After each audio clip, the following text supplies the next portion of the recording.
Bonjour, c'est Ursule encore. On est le 31 juillet 2025. Alors, je viens sur la trompette aujourd'hui encore. Et je viens proclamer le retour de notre Seigneur Jésus-Christ. Amen. Alléluia. Soyons tous bénis. Alors, être le plus grand versus être le plus petit. Notre texte se trouve dans Luc... Notre texte se trouve dans Marc 9, le verset 33. Alors, ils arrivèrent à Capernaum, et lorsqu'il fut dans la maison, Jésus leur demanda: de quoi discutez-vous? Mais ils gardèrent le silence, car en chemin, ils avaient discuté entre eux pour savoir qui serait le plus grand. Alors, il s'assit, appela les 12 et leur dit: si quelqu'un veut être le premier, il sera le dernier. Et il sera le dernier de tous et le serviteur de tous.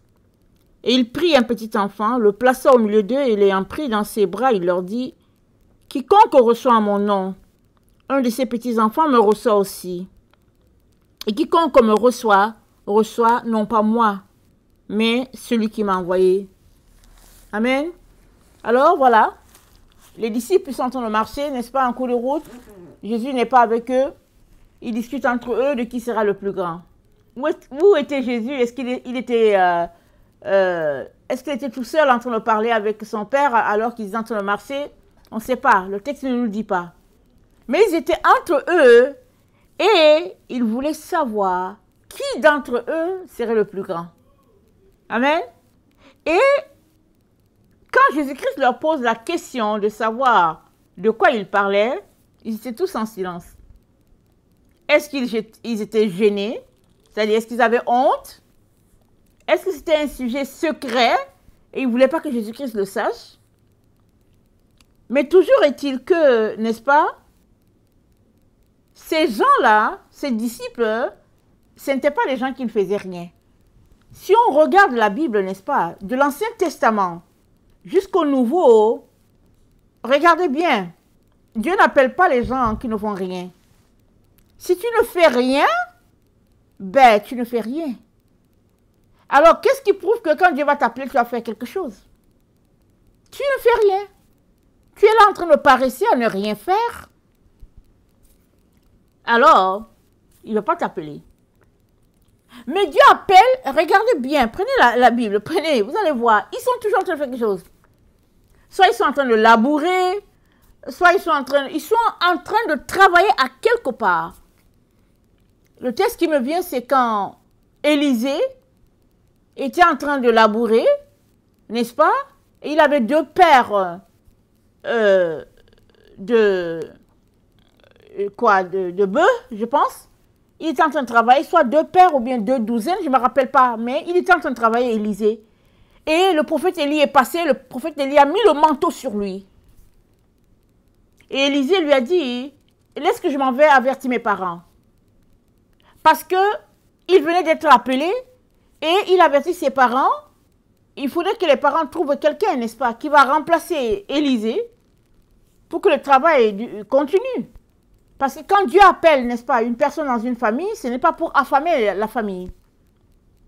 Il faudrait qu'il y ait un remplaçant quelque part. Alors Élisée dit à Élie: attends que j'avertisse mes parents. Et Élisée avertit les parents, ils font la fête pour que Élisée dise au revoir à tout le monde et il s'en va poursuivre, n'est-ce pas, le prophète de Dieu. Et Élie a eu le temps de former Élisée avant qu'Élie soit enlevé. Et c'est Dieu qui a dit à Élie qui serait son remplaçant. Amen. Alors, tous ces disciples-là que vous voyez, ils étaient en train de faire quelque chose. On sait que Matthieu, par exemple, c'était un collecteur d'impôts. On sait, par exemple, que Jean et Jacques, Simon et André, ils avaient des barques. C'était des hommes d'affaires qui vendaient le poisson. C'était des gens qui étaient riches. C'est des gens, n'est-ce pas, qui avaient une vie organisée. C'était des gens qui savaient où ils allaient. Leur vie avait un but. Ils n'étaient pas des paresseux, des gens à ne rien faire. C'était des gens qui étaient connectés à l'heure du moment. Parce que Jean-Baptiste prêchait en disant le baptême de la repentance et ils étaient parmi les disciples de Jean-Baptiste. Et quand Jean-Baptiste leur a dit voici l'agneau de Dieu qui ôte le péché du monde, ils ont suivi, n'est-ce pas, l'agneau de Dieu qui est Jésus. Un jour ils sont venus, ils ont dit Rabbi, où habites-tu? Et puis Jésus-Christ a dit regardez, voyez. C'était des gens, n'est-ce pas, ambitieux. Amen. Ils étaient en train de bâtir, n'est-ce pas, une entreprise. Et puis on ne sait pas combien elle était lucrative, mais c'était quelque chose qui produisait. Parce que quand ils ont tout laissé pour suivre Jésus, c'est dit qu'ils ont tout laissé les barques à leurs parents.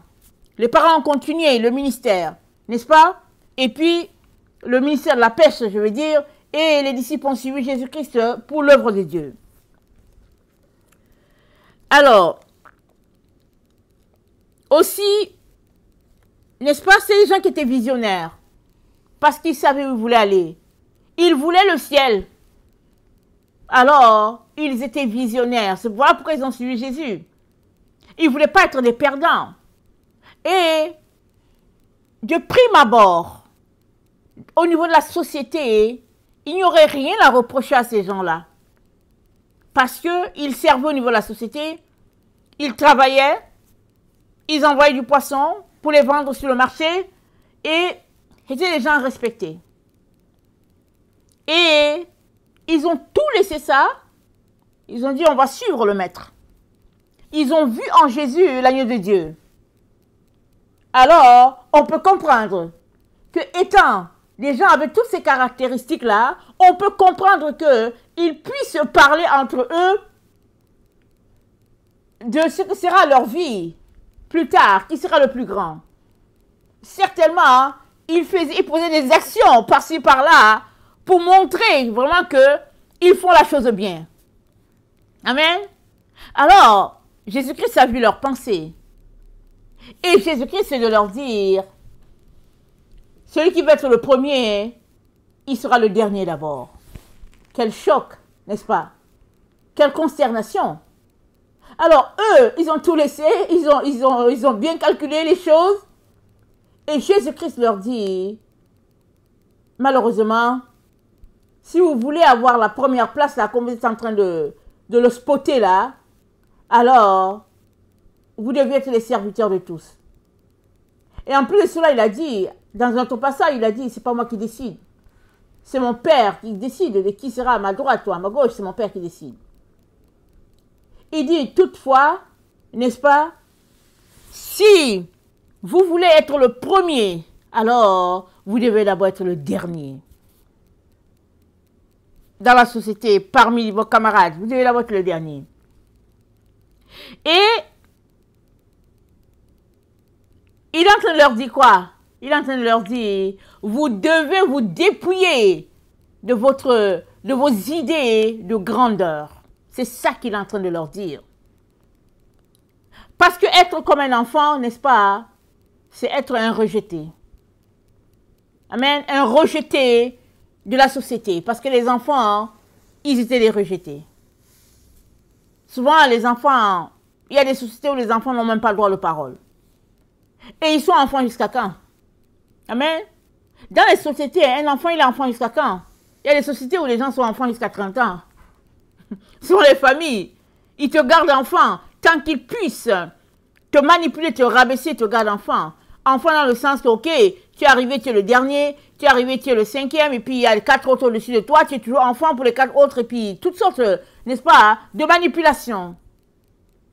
Et il y a des abus comme ça, dans les sociétés, dans les familles. Et Jésus-Christ, c'est de leur dire, si vous voulez, n'est-ce pas, être le premier, ou bien être le grand, un grand dans la maison de Dieu, alors ça commence par vous être des petits. Et ça, c'est la leçon que Jésus-Christ a pour chacun d'entre nous. Et c'est là où souvent nous ne voulons pas arriver, n'est-ce pas, être le petit. Parce que celui qui est petit, il est méprisé, il est piétiné, il est rabaissé, il n'a aucune valeur, personne inutile. Luc 17, le verset 10, voici ce que Jésus-Christ dit. Il dit, vous de même, quand vous avez fait tout ce qui vous a été donné, Dites, nous sommes des serviteurs inutiles, nous avons fait ce que nous devions faire. Ça, c'est vraiment le comportement idéal, n'est-ce pas, d'un serviteur au service de son maître. Il y a des endroits, n'est-ce pas, où les gens sont juste des serviteurs à la maison. Amen, ils servent à la maison, ils sont comme des garçons de maison, des femmes de maison. Et quand le maître rentre ou bien la maîtresse, leur première tâche à eux, c'est quoi? Ils viennent servir le maître, ils viennent servir la maîtresse, et puis ils font tout ce qu'il y a à faire, et après, ils sont les derniers à manger. Et Jésus-Christ leur dit, c'est comme ça que vous devez vous comporter. Et dans la société, n'est-ce pas, dans cette société au Moyen-Orient, ce qui se passait, c'est que les serviteurs lavaient les pieds des étrangers qui venaient. Vous savez, c'est beaucoup de poussière là-bas, beaucoup de sable. Alors les gens marchent en sandales. Quand ils viennent dans une maison, très souvent, la première des choses pour t'accueillir, c'est qu'on te fait la bise, et puis la seconde, c'est qu'on lave tes pieds. Et puis on les essuie pour te souhaiter la bienvenue dans la maison. C'était une habitude qui était là. Et Jésus-Christ leur dit, c'est ça que vous devez faire. Alors si nous nous rappelons quelque part, n'est-ce pas, quand Jésus-Christ les avait éduqués, formés, sur le Seigneur, n'est-ce pas, il restait une chose que Jésus-Christ n'avait pas fait. Jésus-Christ s'est ceint les reins, il a pris la serviette, et il voulait laver les pieds de chacun. Les disciples n'ont rien dit, mais Simon-Pierre a dit non. Tu ne vas pas me laver les pieds. Et Jésus-Christ a dit, si je ne te lave pas les pieds, tu n'auras pas de part avec moi. Parce qu'il était, n'est-ce pas, du ressort de Jésus-Christ, n'est-ce pas, d'être le serviteur le plus bas de tous les bas serviteurs. Alors Simon-Pierre a dit, mais non, c'est à moi de te laver les pieds.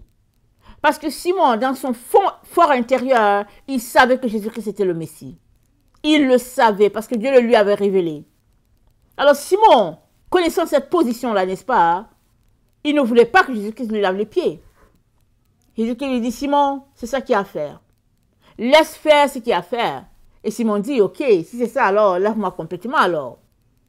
Et Jésus-Christ lui dit, mais non, tu es déjà propre. Mais les pieds sont sales encore. C'est ça qu'il me faut laver. Et Jésus-Christ a lavé les pieds de tous ses disciples. Il dit, qu'est-ce que je vous ai montré? Il dit, ce que je vous ai montré, faites-le de même, les uns envers les autres. C'est-à-dire, j'ai lavé vos pieds, vous devez vous laver les pieds les uns les autres. C'est-à-dire, vous devez vous aimer. Là où l'un est sale, vous devez couvrir ses péchés, couvrir ses fautes, n'est-ce pas? Et puis, l'aider, n'est-ce pas? À revenir de son égarement. C'est ça, laver les pieds.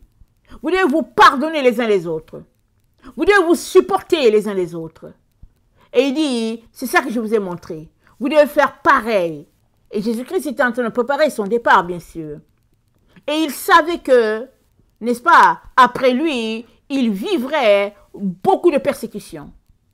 Et la chose qui les ferait tenir, c'est la marche de l'amour. Et aujourd'hui encore, la chose qui fait tenir les enfants de Dieu, c'est la marche d'amour. Et Jésus-Christ a dit quoi? Il a dit, dans les derniers temps, hein, l'amour va disparaître. Les gens seront égoïstes, fanfarons, ennemis des choses de Dieu. Et on en passe, on le cite, n'est-ce pas? 2 Timothée 3, à partir du verset 1 jusqu'au verset 5. Vous pouvez aller lire ça. 2 Timothée 3, 1 jusqu'à 5. Jésus-Christ dit, dans les derniers temps, hein, les gens, ils seront vraiment ennemis des choses de Dieu. L'amour va manquer. Et à cause, n'est-ce pas, de l'amour qui va disparaître d'entre les gens, alors il se lèvera, n'est-ce pas, une génération des gens versés vers le mal. Mais le Seigneur nous dit, ne faites pas ça. Vous devez continuer de marcher dans l'amour. Et on reconnaîtra les enfants de Dieu alors qu'ils marchent dans l'amour les uns envers les autres. Alors qu'ils s'aiment, alors qu'ils aiment les autres, alors qu'ils donnent leur vie, n'est-ce pas, pour les autres. C'est comme ça qu'on va reconnaître le vrai enfant de Dieu. Alors, Jésus-Christ, c'est de leur dire, dans tout ce que vous faites, soyez des serviteurs inutiles. Parce qu'un serviteur, quand il sert son maître, il n'attend pas forcément que son maître lui donne quelque chose, il est le serviteur. Jésus-Christ leur dit, faites de même. Soyez comme ça. Ne vous mettez pas à calculer qui sera le plus grand, qui sera le deuxième, qui sera... Il dit non, laissez tout ça. Tout ça, c'est Dieu qui décidera. Mais vous, s'il y a une chose que vous devez faire, c'est de vous aimer les uns les autres Et puis c'est d'être des serviteurs inutiles, n'est-ce pas? Et être des serviteurs inutiles, n'est-ce pas, pour les disciples, dans ce cas-là où Jésus-Christ était en train de leur parler, c'était le fait, n'est-ce pas, d'user de violence envers leur caractère qui voulait la grandeur. Jean-Baptiste a dit quoi? Il a dit, n'est-ce pas, que moi je diminue et que lui il croisse. Lui c'était Jésus. Jean-Baptiste a dit, c'est à Jésus-Christ de croître en lui, Jean-Baptiste. Et que lui, Jean-Baptiste, il puisse diminuer de qui il est et puis laisser Jésus-Christ prendre toute la place. Voilà pourquoi c'est dit que depuis le temps de Jean-Baptiste, n'est-ce pas, le royaume de Dieu est forcé. Et ce sont les violents qui s'emparent du royaume de Dieu.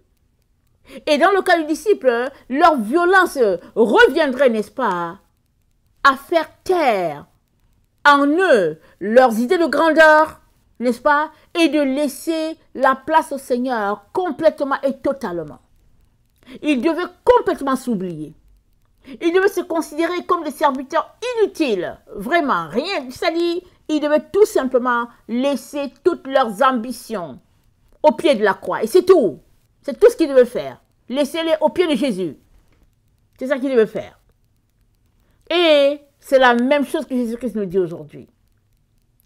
Nous sommes appelés à tout laisser, tout ce que nous avons comme ambition, n'est-ce pas, personnelle, nos planifications, on devrait se dépouiller de tout cela.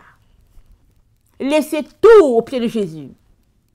Et lui te dira ce que tu devras faire. Parce que si tu ne laisses pas tes ambitions, il te sera difficile de fonctionner et avec les ambitions de Jésus-Christ et avec tes ambitions. Parce que tes ambitions ne sont pas forcément les ambitions de Dieu.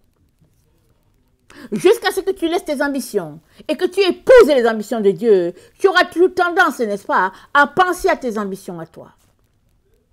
Ça fait partie de la vie. Mais, n'est-ce pas, le serviteur est appelé à acquérir, n'est-ce pas, les ambitions de son maître. Il est appelé, n'est-ce pas, à marcher dans le planning de son maître. C'est-à-dire, il est le serviteur du maître. Donc, il fait ce que son maître lui a dit de faire. Et Jésus-Christ nous demande d'être comme ça. Ce n'est que comme ça qu'il pourrait compter sur nous, n'est-ce pas? Sachant que il a un serviteur, une servante fiable. Il sait qu'il peut lui dire de faire ceci et puis il va aller promptement. Alors, le Seigneur nous encourage aujourd'hui, n'est-ce pas, à être des petits. Des gens qui n'ont rien. S'il te dit, fais pas, fais pas. Il te dit, va prêcher, c'est tout. Laisse tout le reste, dépose. Il te dit, dépose, alors dépose. Ne reste pas là pour dire, oh Seigneur, mon argent a fait ceci, dépose. Seigneur, mes parents, dépose. Laisse. Lave les mains et dis, Seigneur, me voici. Qu'est-ce que tu veux que je fasse? Et c'est sûr, il y aura des émotions, il y aura des difficultés à ton niveau. C'est à ton niveau que ça se passe. Et tu as besoin, n'est-ce pas, de laisser tout ce qui se passe à ton niveau sous le contrôle du Saint-Esprit. Ce n'est que là, et à partir de là, que le Seigneur pourra t'utiliser complètement pour sa gloire. Il ne veut pas ton 50%, pas ton 95%, il veut ton 100%, parce qu'il veut faire avec toi de grandes choses pour le royaume. Tu as besoin, n'est-ce pas, de te dépouiller de tout ce qui fait ton moi. Tu as besoin de te dépouiller et de laisser tout au pied de la croix et dire, Seigneur, me voici. J'ai encore tel problème, Seigneur. J'ai encore telle difficulté qui m'empêche de tout te donner. Aide-moi, Seigneur. Viens à mon secours. Brise-moi, Seigneur. Et donne-moi de marcher dans ce que tu as pour moi. Voilà la prière, n'est-ce pas, que nous sommes appelés à faire. À tout moment devant le Seigneur. Si le Seigneur nous montrait les blocus, n'est-ce pas, nous empêchant de laisser Dieu fonctionner à 100%. Parce que la marche d'amour, c'est une marche de renoncement. C'est pas une marche, c'est pas un amour pour toi ou bien ta famille seulement. Non, la marche d'amour, c'est l'amour pour tout le monde. Tu pries pour tout le monde, même pour tes ennemis et encore mieux encore pour tes ennemis. Quand tu les vois faire des choses qui sont pas correctes, tu dois encore prier et prier encore pour que ils puissent comprendre que la vie, ce n'est pas de s'aimer le mal, mais c'est de s'aimer le bien. Pourquoi? Parce que la terre nous a été donnée pour tout le monde. La terre, ce n'est pas juste pour toi seul ou bien pour une catégorie de famille. Non, la terre, c'est pour tout le monde. La pluie tombe sur les bons et les mauvais, le soleil éclaire les bons et les mauvais, l'air, c'est pour tout le monde. Donc, Dieu nous a donné les biens pour qu'on puisse tous les partager et vivre en harmonie les uns avec les autres. Et si chacun saisissait cette vérité, n'est-ce pas, il n'y aurait pas d'iniquité, il n'y aurait pas d'inégalité, voilà. Il n'y aurait pas d'inégalité, n'est-ce pas? On sait tout simplement que, ben voilà, tel a besoin de telles ressources pour son travail qu'elle a, ben on lui donne les ressources. Et demain, c'est tel autre qui aura besoin de telles ressources, et puis ben voilà. Mais malheureusement, hein, c'est pas ça qui se passe sur la terre. Les humains se font la course, n'est-ce pas, à toutes sortes de ressources, et finalement, ils se font la guerre, et finalement, c'est la haine. Mais Dieu a pour plan, n'est-ce pas, d'envoyer une paix sur toute la terre. Ça, c'est le plan de Dieu. C'est pas le plan, c'est pas un nouveau plan, c'est le plan de toujours. Mais ça commence par toi, n'est-ce pas? Ayant la paix avec toi-même et ayant la paix avec ton prochain. Ça commence par chaque individu, recherchant la paix, n'est-ce pas, avec lui-même et puis recherchant la paix avec son prochain. Et c'est comme ça que la paix de Dieu va se répandre sur toute la terre. Amen. Il est donc très important, n'est-ce pas, que nous puissions écouter, n'est-ce pas, la voix de notre Dieu qui nous demande à laisser nos ambitions, les ambitions de grandeur, parce que c'est celui qui est le plus petit qui aura une place de grandeur avec Dieu. Alors si chacun veut être plus petit, alors tout le monde aura des places de grandeur avec Dieu. Amen. Il est donc très important, n'est-ce pas, que nous puissions demander à notre Dieu de nous remplir de son Esprit Saint, afin que nous puissions faire l'œuvre de Dieu, l'œuvre qu'il a pour nous, parce que son œuvre, ce n'est pas une œuvre de la chair, c'est une œuvre de l'Esprit, et les choses de l'Esprit se bâtissent par l'Esprit de Dieu. On ne peut pas, n'est-ce pas, marcher dans les voies de Dieu et laisser le Saint-Esprit de côté. Le Saint-Esprit, c'est l'Esprit de Dieu qui nous éclaire, qui nous donne des informations importantes, nécessaires, pour que nous puissions prier, n'est-ce pas? Afin que la gloire de Dieu puisse se reposer sur tous les humains. Amen. Donc nous sommes sur cette terre comme les ambassadeurs de Dieu sur la terre. Maintenant, c'est à chacun, n'est-ce pas, de décider de suivre Dieu. Dieu ne va pas forcer quelqu'un, mais il s'offre, n'est-ce pas? Il s'offre comme père pour quiconque aimerait, afin que ta vie ne soit pas un gâchis. Il y a plusieurs qui se retrouvent à perdre leur vie parce qu'ils courent après les biens, les richesses de ce monde. Mais toutes ces choses-là, ça passera un jour. Et ce qui te restera à toujours et à tout jamais, c'est Dieu. Voilà pourquoi il est important d'avoir Dieu en totalité. Et les autres choses te seront données après. Alors les disciples, n'est-ce pas, ambitieux qu'ils étaient, n'est-ce pas, ils discutaient. Alors, les disciples ne voulaient pas avoir tout perdu. Amen, ils ne voulaient pas avoir tout perdu, surtout qu'ils avaient tout laissé. Et tout semble nous montrer que c'est des gens qui avaient de l'argent. Si on prend l'exemple de Matthieu, par exemple, c'était un collecteur d'impôts. Les collecteurs d'impôts, n'est-ce pas, ils prenaient la part du gouvernement et puis ils se servaient. Ils se payaient aussi. Matthieu était comme Zachée. Zachée qui avait l'argent, qui prenait, n'est-ce pas, qui avait pris beaucoup de parts et puis qui avait décidé de rendre ce qu'il avait pris aux gens. Des exemples de ce genre. Alors, ces gens-là ont décidé de laisser toutes ces choses-là, n'est-ce pas? Et de se tourner vers Dieu parce qu'ils ont cru, n'est-ce pas, en l'appel de notre Seigneur Jésus-Christ, et ils ont cru qu'un monde meilleur arrive, le royaume de Dieu. Donc, les voilà en train de s'organiser entre eux pour savoir, mais au fait, qui sera le boss au milieu de nous? Et Jésus-Christ de leur dire, le boss sera le serviteur de tout le monde. Et aujourd'hui encore, c'est pareil. Amen, c'est pareil. Même si on est de nationalités différentes, même si on est comment on appelle ça? On forme beaucoup de religions dans la chrétienté, n'est-ce pas? On sait qu'il y a une seule religion, et c'est la vraie religion qui vient du Père, et c'est de donner sa vie à Jésus-Christ, et puis de marcher selon, n'est-ce pas, les règles de Dieu, qui est d'aimer Dieu de tout son cœur, de toute son âme, de toute sa pensée, de toute sa force, et d'aimer son prochain comme soi-même. Amen, ça c'est la vraie religion de Dieu. Et pendant que tu marches dedans, hein, Dieu va te dire quoi faire, n'est-ce pas? Et l'Esprit de Dieu va te montrer le chemin que tu devrais prendre, alors que tu laisses en arrière de toi tout ce qui est cher, tout ce qui te retient, et chaque jour, n'est-ce pas, tu te rapproches du Seigneur en tendant toujours vers les valeurs qui sont les valeurs de Dieu. Amen. Alors, c'est l'appel de tout un chacun. Il n'y a pas qu'il y a une place privilégiée auprès de Jésus, où l'un est grand et l'autre est petit. Non. On est tous des serviteurs de Dieu si on a donné notre vie à Jésus. Et on est tous appelés, n'est-ce pas, à servir, n'est-ce pas, pour la gloire de notre Dieu. Voilà comment Jésus-Christ aimerait qu'on se comporte, n'est-ce pas, là où nous sommes. Et c'est ça le message.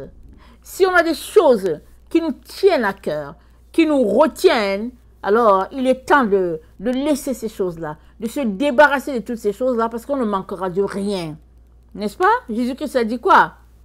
Cherchez en priorité le royaume de Dieu. Toutes les autres choses vous seront données par-dessus. C'est-à-dire quoi? C'est-à-dire que tu ne manqueras pas de manger.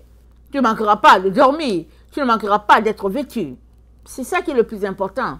Tout le reste, n'est-ce pas? Dieu va ajouter selon l'appel qu'il a pour toi, selon la nécessité. Amen. C'est donc un changement de cœur que Dieu nous demande à tous. C'est-à-dire, laissant notre Seigneur prendre le plus de place et nous-mêmes allant en diminuant, comme a dit Jean-Baptiste. Amen. Que le Seigneur bénisse sa parole et que nos cœurs soient portés, n'est-ce pas, à aimer Dieu. Alors qu'on aime Dieu, on va aussi aimer les autres et on va aussi aimer les projets, n'est-ce pas, que Dieu a mis dans nos cœurs pour les autres, et on va travailler à ce que ces projets-là puissent se réaliser afin que la gloire de Dieu remplisse toute la terre. Amen. On n'est pas là pour se servir, remplir nos poches, pour dire, ok, remplissons le plus vite, rapidement possible. Non, c'est pas ça. On est là, n'est-ce pas, pour se dépouiller. Alors qu'on se dépouille, n'est-ce pas, on laisse Dieu agir dans le cœur des uns et des autres et répandre sa gloire. Parce que la terre a pris une direction. Toute la terre a pris une direction. Et Dieu est tout simplement en train de rassembler ses enfants, peu importe l'endroit où ils se trouvent, il est en train de les rassembler pour qu'on retourne à l'essentiel. Et l'essentiel, c'est la crainte de Dieu. Et c'est un respect pour Dieu. Amen. Que le Seigneur bénisse sa parole. Amen et alléluia. Soyons tous bénis. Amen et amen.